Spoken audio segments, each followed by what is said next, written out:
1 week out from the midterm elections, and there are certain key races here in Texas. Headlines, of course, the race for governor. Yeah, Mark Murray, NBC News senior political reporter, is joining us live to break down key findings from recent NBC News polls. And Mark, you also have a look at some of the most popular issues for candidates this election season. Yeah, Mark, we do thank you for being here. First up, what are you looking at that's of interest here in Texas? First, beginning with the governor's race, what are you seeing on that one?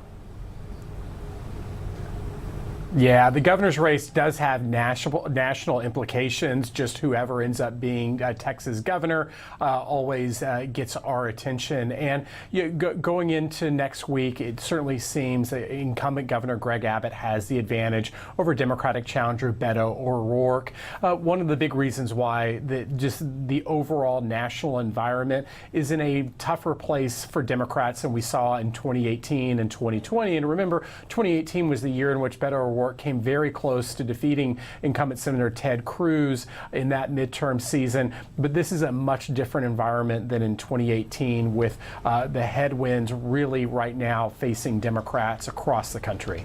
And Mark, now to the Texas Attorney General race. Thought it was a lock. Now it's looking open.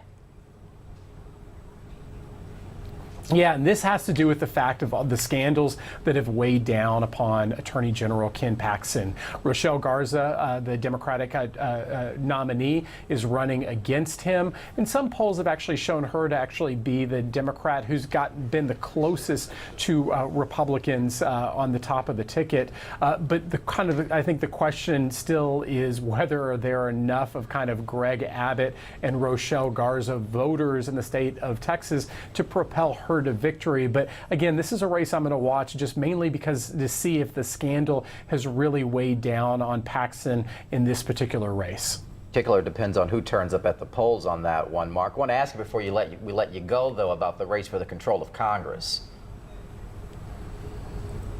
Yeah, the race for control of Congress, Republicans need to flip 5 seats, and this is actually the smallest number of seats a party's actually needed to win control of Congress since 1932. And so it is a very, very low bar. And the expectation is, although it's not a certainty, but the expectation is that Republicans are going to clear that. And the question is, how many more seats can they get? Is it 10, 15? Is it 20, 25? But I think Republicans are greatly favored to win back the House of Representatives. Meanwhile, the battle for control of the United States Senate is about a coin flip.